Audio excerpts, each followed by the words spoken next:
ఇప్పుడు నమ్మకం గురించి మనము ధ్యానిద్దాము. నమ్మకం ఎలా ఉండాలి అనే దాని గురించి. మత్తయి సువార్త 8వ అధ్యాయం 5వ వచనం నుంచి చదువుతారా ఎవరైనా? ఉమ్, ఉమ్, ఉమ్, ఉమ్, ఉమ్,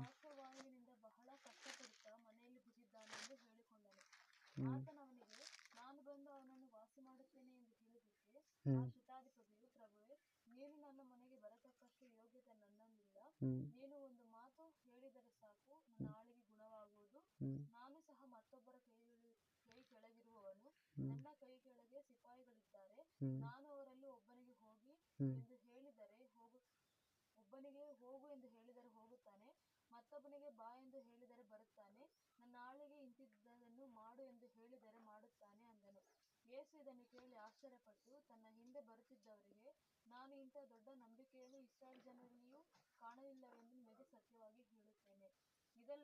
చాలేమ్మ, నేను ఒకసారి చదివి ವಿವರಣೆలోకి వస్తాను. ಆತನು ಕಪೆರ್ನೌಮಿಗೆ ಬಂದಾಗ ದಂಡಿನ ಶತಾಧಿಪತಿಯು ಆತನ ಬಳಿಗೆ ಬಂದು, ఈ శతాధిపతి ఇస్రాయేల్ ప్రజ ఏమి కాదు, అర్థం చేసుకోనల్లా. ఈ శతాధిపతి ఇస్రాయేలుడేమి కాదు. ಶತಾಧಿಪತಿಯು ಆತನ ಬಳಿಗೆ, ಯಾರ ಬಳಿಗೆ? ಯೇಸುಕ್ರಿಸ್ತನ ಬಳಿಗೆ ಬಂದು, ಪ್ರಭುವೇ, ನನ್ನ ಆಳು ಪಾರ್ಶ್ವವಾಯುವಿನಿಂದ, ಪಾರ್ಶ್ವವಾಯು ಅಂದರೆ ಗೊತ್ತಾ? ಸ್ಟ್ರೋಕ್ ಅಂತಾರಲ್ಲ, ಲಕ್ವಾ, ಅದು. ಪಾರ್ಶ್ವವಾಯುವಿನಿಂದ ಬಹಳ ಕಷ್ಟಪಡುತ್ತಾ ಮನೆಯಲ್ಲಿ ಬಿದ್ದಿದ್ದಾನೆ. ಯಾರು? ಈ ಶತಾಧಿಪತಿಯ ಆಳು ಏನಾಗಿದೆ? ಲಕ್ವಾ ಹೊಡೆದಿದೆ. ಪಾರ್ಶ್ವವಾಯು ರೋಗವಿನಿಂದ ಆತನು ಬಹಳ ಕಷ್ಟಪಡುತ್ತಾ ಮನೆಯಲ್ಲಿ ಬಿದ್ದಿದ್ದಾನೆ ಎಂದು ಹೇಳಿಕೊಂಡನು. ಆತನು ಅವನಿಗೆ, ನಾನು ಬಂದು ಅವನನ್ನು వాసి ಮಾಡುತ್ತೇನೆ ಎಂದು ಹೇಳಿದ್ದಕ್ಕೆ యేసు ప్రభు అంటా ఉన్నాడు, సరే నువ్వు వెళ్ళు, నేను వచ్చి స్వస్థత చేస్తా, నేను గుణపరుస్తా, నువ్వు ఇంక వెళ్ళు, నేను వస్తాను అన్నాడు. ఇప్పుడు ఈ మాట అన్నప్పుడు మనమైతే ఎగురు గంతేస్తామేమో, అంటే యేసు ప్రభు మన ఇంటికి వస్తాడు కదా అనేసి ఎగురు గంతేస్తాం కదా, అంతేనా? అదే జరుగుతుంది. లేకుంటే మనం పాస్టర్ గారికి చెప్తాము, అయ్యా మాకు ప్రార్థన చేయండి, మా ఇంట్లో సమస్య ఉంది అంటే, పాస్టర్ కొంచెం హైఫై కాబట్టి ఎవరింటికంటే వాళ్ళ ఇంటికి పోక అట్లా వ్యక్తి, నేను మీ ఇంటికి వస్తాను పద, ఇంటి దాకా వచ్చి ప్రార్థన చేస్తాను అన్నాడా, అరే ఎవరింటికి పోకుండే పాస్టర్ మా ఇంటికి వచ్చేసిండాడని ఖుషితో ఎగురుగంతేస్తూ ఉంటాము కదా. ఇదే జరుగుతుంది. ఇప్పుడు పాస్టర్ మా ఇంటికి వస్తారంటే మనం ఏం చేస్తాము, ఇల్లంతానో రెడీ చేసుకొని, క్లీన్ చేసుకొని, కడుక్కోనో తడుచుకోనో, మంచి భోజనము మనం ఎవడు తినేది కాకుండా వాళ్ళకి ఇంకొంచెము బాగుండే భోజనం పెట్టేదానికి మనం ఏర్పాటు చేస్తాం. వాళ్ళు తింటారా తినరా అది సెకండరీ, కానీ అయితే మనమైతే అంత విధేయత చూపిస్తాము, సేవకులు ఇంటికి వచ్చారు అని. కానీ యేసు ప్రభు ఏమంటా ఉన్నాడు అంటే, నేను అక్కడికి వచ్చి నేను స్వస్థత చేస్తాను అంటా ఉన్నాడు. ఈ శతాధిపతి ఏమంటాడో ఇప్పుడు చూద్దాము. ಹೇಳಿದ್ದಕ್ಕೆ ಆ ಶತಾಧಿಪತಿಯು, ಪ್ರಭುವೇ, ఏమంటా ఉన్నాడంటే, ప్రభువే, ನೀನು ನನ್ನ ಮನೆಗೆ ಬರತಕ್ಕ ಯೋಗ್ಯತೆ నన్ನಲ್ಲಿ ಇಲ್ಲ. అంటే దాని అర్థం ఏమంటే, నేనొక నీచుడు, నేను కనిష్ఠుడు, మీరు గొప్ప, మీ అంతటి వారు నా ఇంటికి వచ్చేంత స్తోమత, మిమ్మల్ని సత్కరించేంతటి స్తోమత, మిమ్మల్ని గణపరిచేంతటి స్తోమత నాలో లేదు. అర్థమవుతుందా? మిమ్మల్ని సత్కరించేంతటి యోగ్యత నాకు లేదు. ఏనంటా ఉండేది, నాకు ఆ యోగ్యత లేదు. ఎందుకంటే నా ఇల్లు బాగలేదేమో, లేకపోతే నీకు నేను సమర్పించుకునే దానికి నాలో ఏమీ లేదేమో, నిన్ను గణపరిచేంత పెద్దోడు నేను కాదు, నాకు ఆ యోగ్యత లేదు ప్రభువా. నిన్ను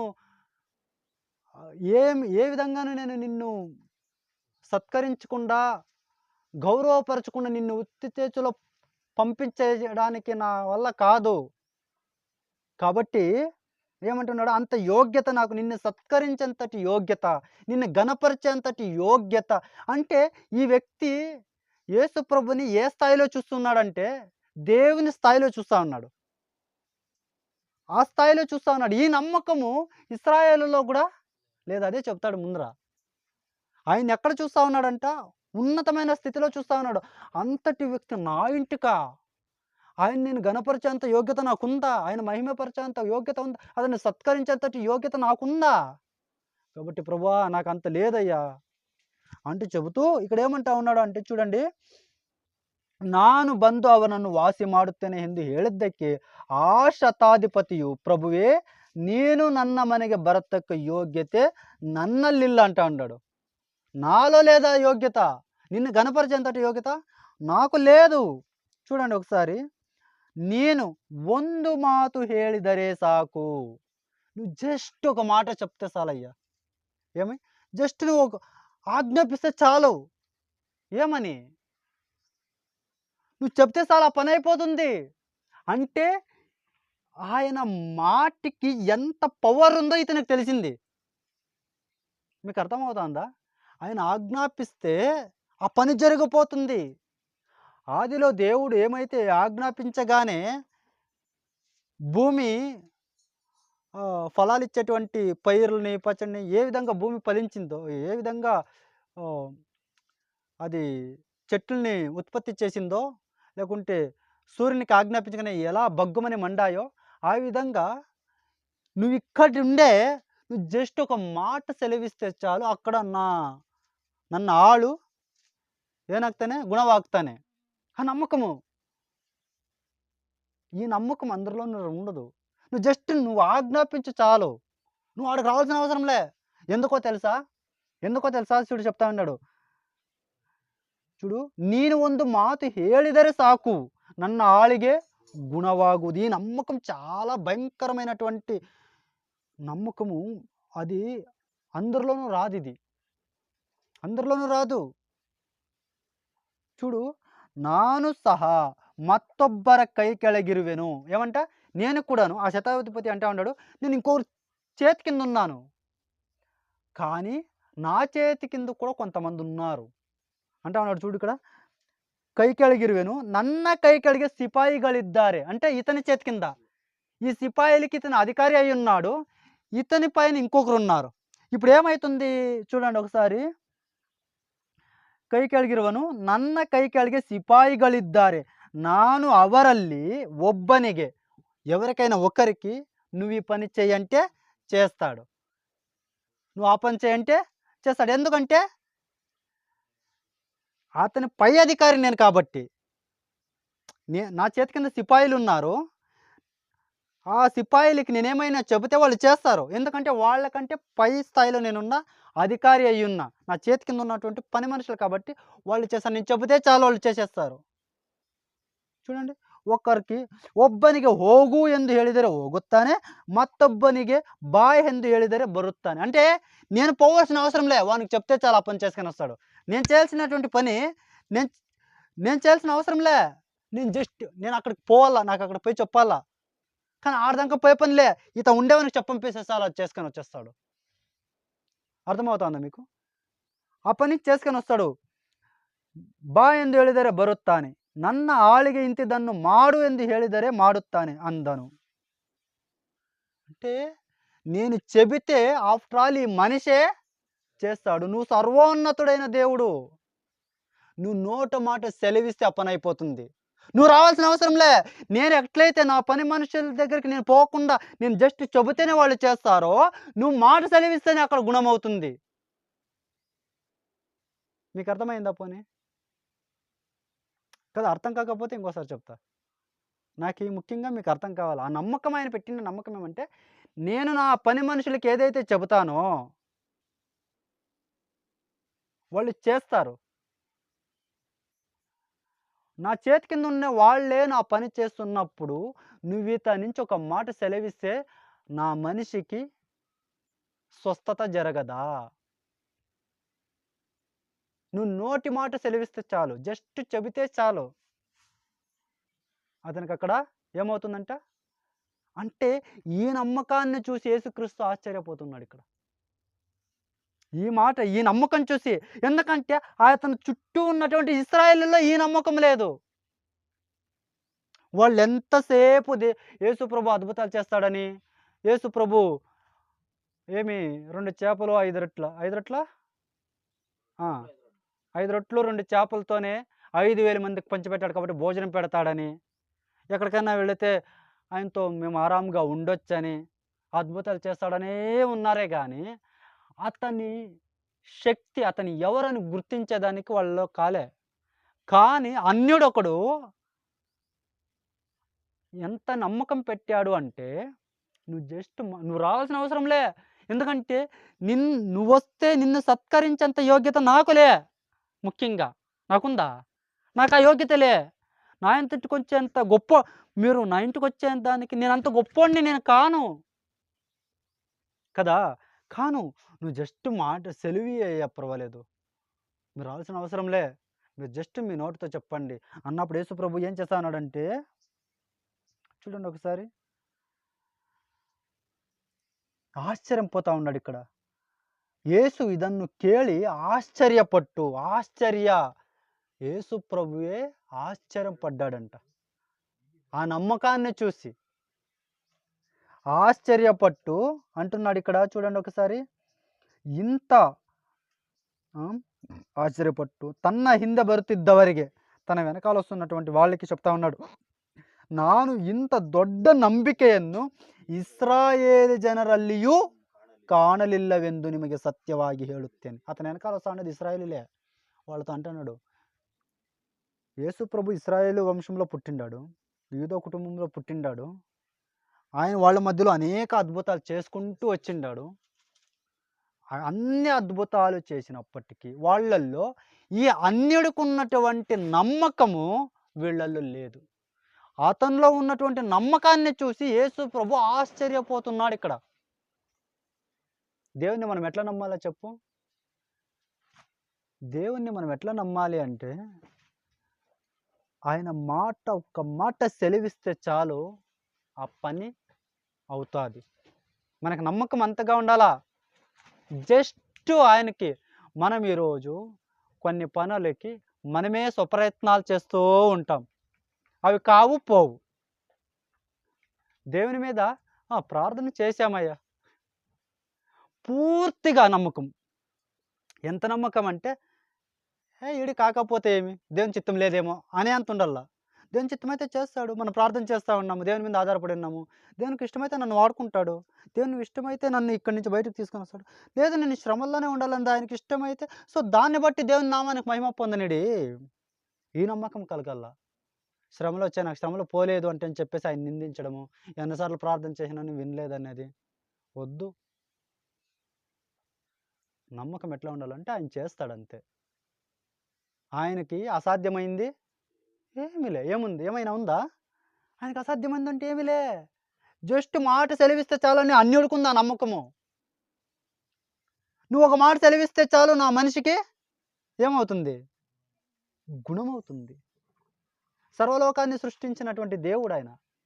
అతడు గుర్తించిండాడు ఆయన ఎవరు అని. ఆయన దేవుని కుమారుడు అని అన్యుడు గుర్తించిండాడు. ఆయనతో పాటు తిరుగుతున్నటువంటి ఇశ్రాయేలీల్లో ఆ నమ్మకం లేదు. అదే చూసి అంటున్నాడు చూడండి, ಇದನ್ನು ಕೇಳಿ ಆಶ್ಚರ್ಯಪಟ್ಟು ತನ್ನ ಹಿಂದೆ ಬರುತ್ತಿದ್ದವರಿಗೆ ನಾನು ಇಂಥ ದೊಡ್ಡ ನಂಬಿಕೆಯನ್ನು ಇಸ್ರಾಯೇಲ್ ಜನರಲ್ಲಿಯೂ ಕಾಣಲಿಲ್ಲವೆಂದು ನಿಮಗೆ ಸತ್ಯವಾಗಿ ಹೇಳುತ್ತೇನೆ. ಇದಲ್ಲದೆ ನಿಮಗೆ ಹೇಳುವುದೇನೆಂದರೆ, ಮೂಡಣ ಪಡವಣ ದಿಕ್ಕುಗಳಿಂದ ಬಹಳ ಜನರು ಬಂದು ಪರಲೋಕ ರಾಜ್ಯದಲ್ಲಿ ಅಬ್ರಹಾಂ ಇಸಾಕ್ ಯಾಬೋಗರ ಸಂಗಡ ಊಟಕ್ಕೆ ಕೂಡುವರು. ಆದರೆ ಆ ರಾಜ್ಯದ బాధ్యస్థరు ಹೊರಗೆ కత్తెలెಗೆ ಹಾಕಲ್ಪಡುವರು. ఇది బాగా గుర్తుపెట్టుకోండి. ఎక్కడి నుంచినంట? మూడన పడవన దిక్కులు అంటే చుట్టూ వేరే ఇశ్రాయేల్ జనాల్లో మధ్యలో నిలబడుతూ తూర్పు నుంచి పడమర నుంచి ఏమైతే జనాలు ఉన్నారో, వేరే జనాలు ఉన్నారో వాళ్ళు వస్తారు. ఎక్కడికి? అబ్రహాము దగ్గర భోంచేసేదానికి. అంటే పరలోక రాజ్యానికి వాళ్ళు వారసులుగా ఉంటారు. కానీ దానికి వారసులుగా నియమించబడినటువంటి ఇశ్రాయేలు జనాలు ఎక్కడ పోతారంట? చూడండి ఇక్కడ ఎంత బాగా చెప్తా ఉన్నాడు ఇక్కడ ఆయన. ఆ! ఆ ರಾಜ್ಯದ ಬಾಧ್ಯಸ್ಥರು. అంటే ఆ రాజ్యానికి బాధ్యులుగా ఉన్నటువంటి ఇశ్రాయేలు జనులు ఎక్కడ చేస్తారంట? "ಹೊರಗೆ ಕತ್ತಲೆಗೆ ಹಾಕಲ್ಪಡುವರು.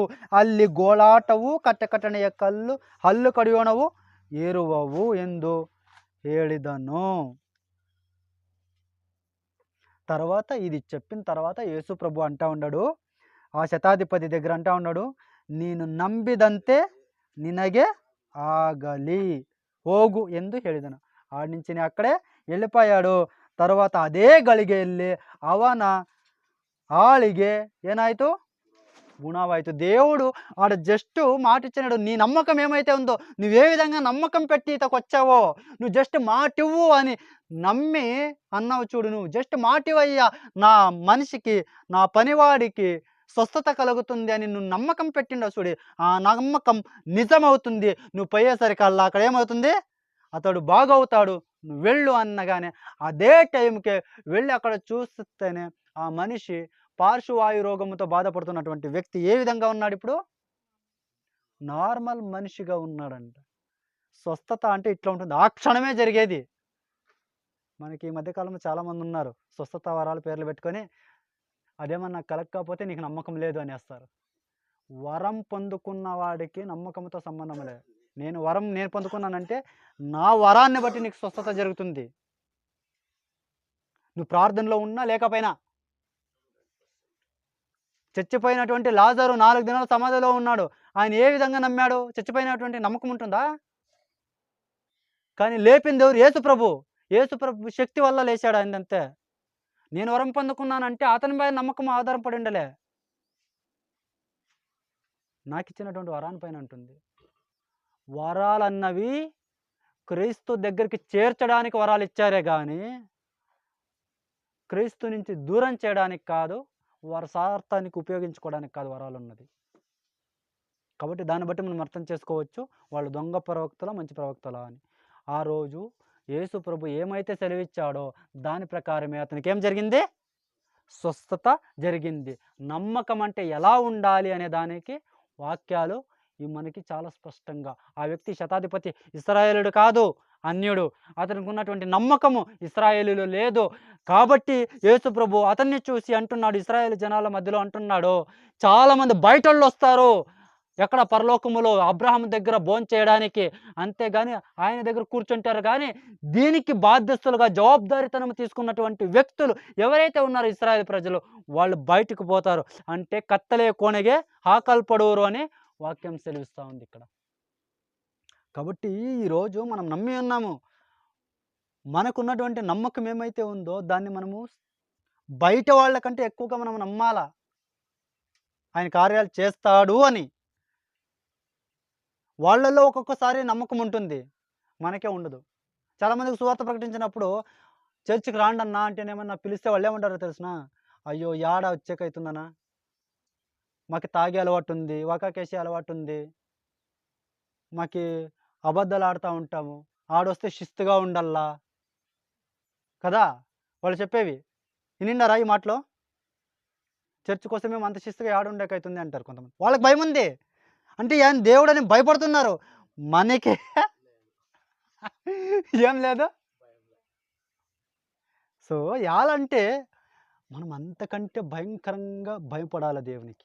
ఆయన శక్తి చూసాము, ఆయన ప్రసన్నత చూసాము, స్వస్థత పొందాము, ఆయన కార్యాలు చూసాము, ఆయన గురించి విన్నాము. కళ్ళతో చూసాము, చెవులతో విన్నాము, హృదయంతో గ్రహించాము, పొందుకున్నాము. కాబట్టి వాళ్ళకంటే ఎక్కువగా నమ్మకం మనకుండాల. లేదనుకో ఇక్కడ యేసుప్రభు చెప్పిన మాట నిజమవుతుంది. దాంట్లో రెండో మాట ఏమీ లేదు. కాబట్టి నమ్మకం కలిగి ఉందాము. సృష్టి గురించి తెలుసుకుంటూ దేవుని మీద నమ్మకం ఎలా కలిగి ఉండాలో తెలుసుకుందాం.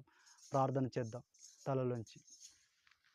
పరిశుద్ధమైన ప్రభువా, నీకు వందనాలు చెల్లిస్తున్నాను తండ్రి. ఇక రాజా, ఇంతసేపు రాజా నమ్మకం గురించి, సృష్టి కార్యముల గురించి మేము తెలుసుకొనడానికి సహాయం చేసినందుకు స్తోత్రములు తండ్రి.